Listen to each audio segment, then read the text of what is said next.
Leeds. It's a city of great stories and some great names.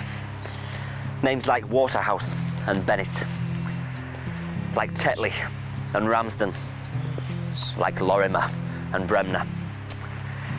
Names like David Hollowell, a Nigerian immigrant who came to Leeds in the 60s, where he found himself sleeping rough before being hounded by police and finally being chased into the River Aire by 2 officers.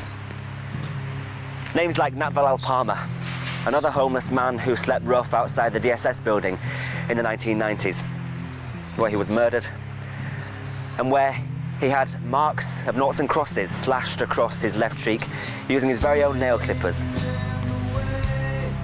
Their names you won't find on any blue plaques around the city, but they're as much a part of the history of this mucky, complicated, post-industrial town as any other.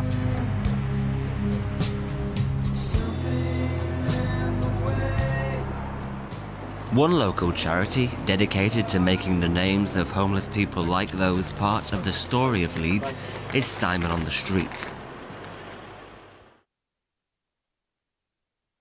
The name Simon on the Streets comes from an old Bible story around Simon of Cyrene, who was the guy that was pulled out with the crowd to help Christ carry the cross.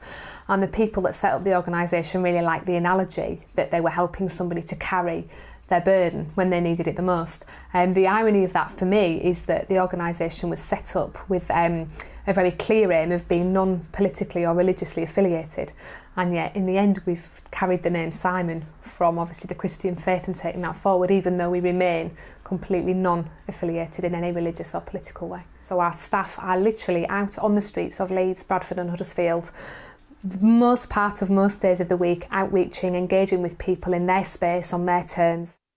We deliberately choose not to take any government money, either on a local or a national level, because it inhibits the way that we need to work. We recognise that this group of people need to be worked with on a long-term basis, often in a very bespoke way for each individual, and the funding that comes through those government channels, if you like, is very often tied up with red tape, with targets. People we work with do not thrive well in that kind of culture. It needs to be done differently. Jamie Ross is the charity's operations director. Working with service users on the front line, he knows better than most what issues homeless people face in Leeds. There's specific set ones, so there's your mental health issues, there's your housing issues, there's your benefit issues, there's your substance use issues, there's health issues, all those things.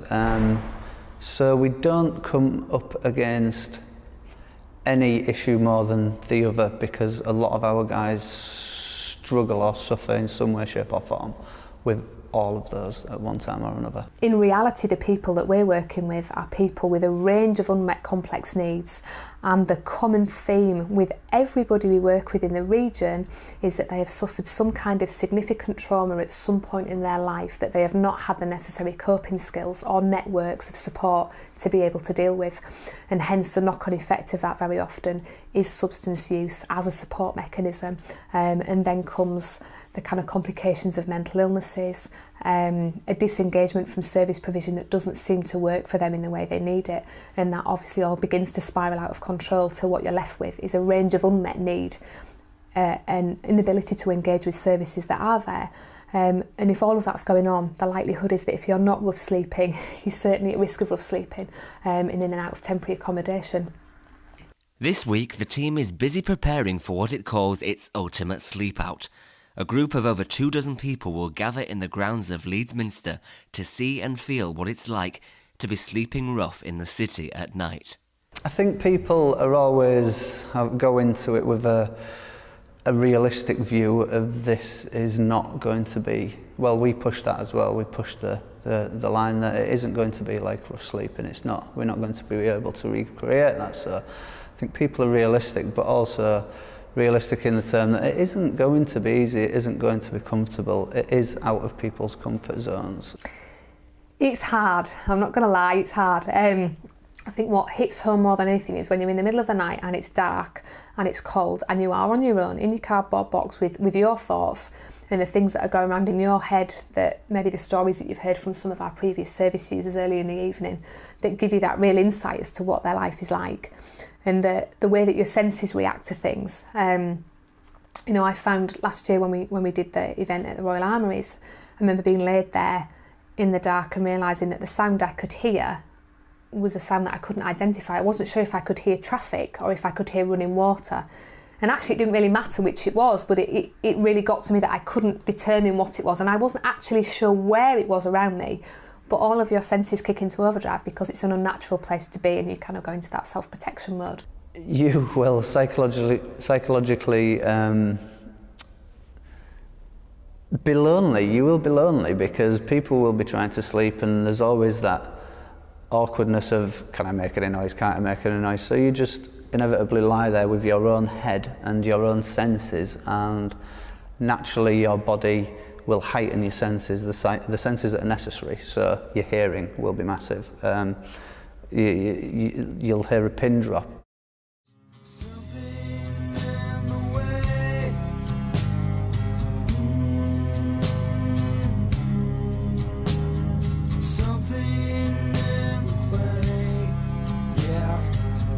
The night draws in.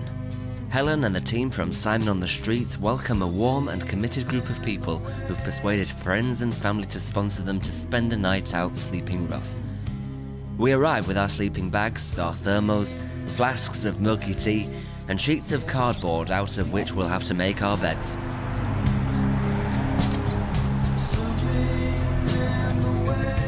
But we start with Jamie taking us on a tour of some of the city's rough sleeping hotspots. We venture towards Clarence Dock and the Royal Armouries, but on our way down the side of Crown Point Bridge, Jamie spots someone sleeping rough and ushers us back up the steps.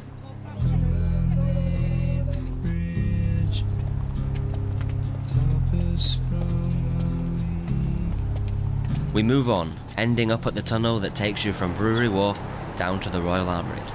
It's a spot that Jamie knows well. I am an ex-sleeper and ex-heroin and crack cocaine addict. I was addict for 10 years.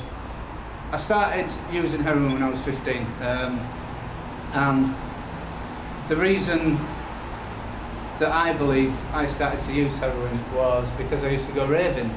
We've been out raving all night, you're totally buzzing your face off, and you just want to just have that sort of chill out time. So we all started smoking lots of weed, and it never really did anything. And prior to that, we'd always sort of been brought up feral. We were sort of just left to our own devices as kids. We came home one day from raving, and one of my friends was sat there and he was smoking something on foil. And I said, "What's that?"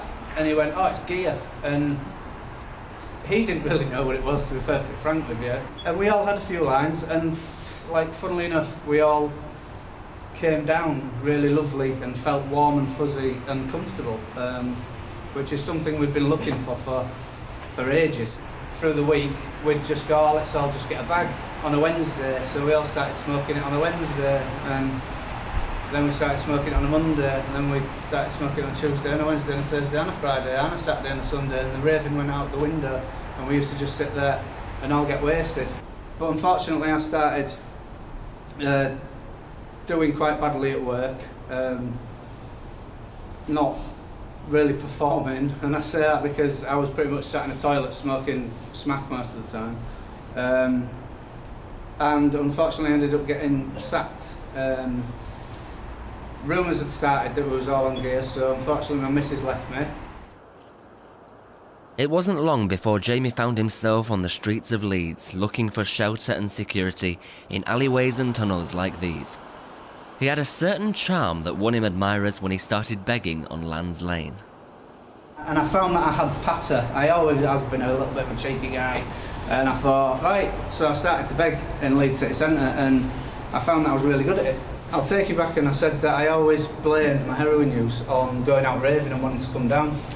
And that's what was the catalyst, that was what introduced me to heroin. But heroin was so appealing to me because I didn't have, I had the most horrendous upbringing in the world. Like, I say I had everything, I did material wise, but I had no emotional support. My two brothers, they didn't have emotional support. So yeah, I blamed it on that, but no, do you know what the reason was? Because heroin made me forget all that.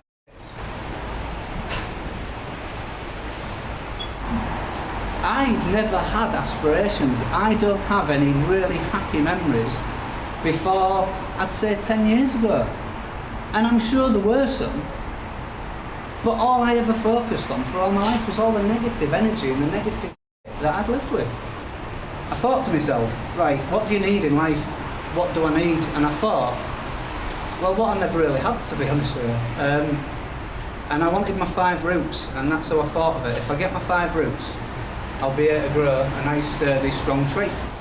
And those 5 roots were, in no particular order, were family, which I already had, but I wanted to build bridges and get to know them again. It was friends. Everybody needs friends. Everybody needs somebody other than family to talk to and to understand and to care about. There was a home. That was last on my list, to be honest with you, the home. But somewhere that I could call home, not just a house, not an underpass, not a tent, not somebody's sofa. It was work, so I could sustain myself, so I had the money to be able to make my own choices and to do my own stuff. And the last one, it sounds really cheesy, but it was love. That significant other person in your life that, that you need. And I worked towards all that, but I didn't want all that to be, I didn't expect that now. I expected me to plant a seed and for it to grow and to nurture it and to get it right. And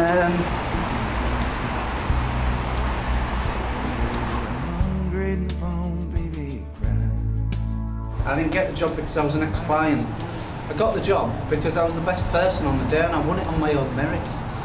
And I threatened them when I walked out of the room, so I know where you all live. And then I met my now wife, which was the last part. I'd had lots of sort of half love. I'd had quasi-loving with people, but I found love, and she was, you know, my soulmate, and we got married, and she was beautiful and brilliant, and Helen knows very well, we saw her, and now I've got a child on the way in April. Nobody's kidding nobody about where it goes. I'm sitting down here in the campfire line. In funded services, you are given an amount of funding, usually for 12 to 16 weeks as a maximum, to work with people like Jamie. So just step back a minute to what he's just told you about how long and how far back this problem started for him. You know, he's talking about when he was a child here, he was 2, he was 3, he was 4, and all this stuff was going on at home, and it snowballed from there. So you're working with what, let's say 20 years? Yeah. 20 years of history. So the benefit of Simon on the Streets as a service that is independent allowed us to support Jamie and all the other people we've supported in the past and support now for as long as it took. It took a long time, you know, Jamie hasn't actually kind of put a time frame on that in terms of how long we worked with him, but it was years. It was years. But look, it works, and that's kind of what keeps me here and what keeps us going as a service, is that this way of working works. And somebody in a boardroom said to me last year, and I won't mention the firm, but somebody in the boardroom said to me last year, I don't know why you want to work with these people have no value. And my response to that is, tell me he has no value. Tell me he has no value. £15.99 an hour. An hour.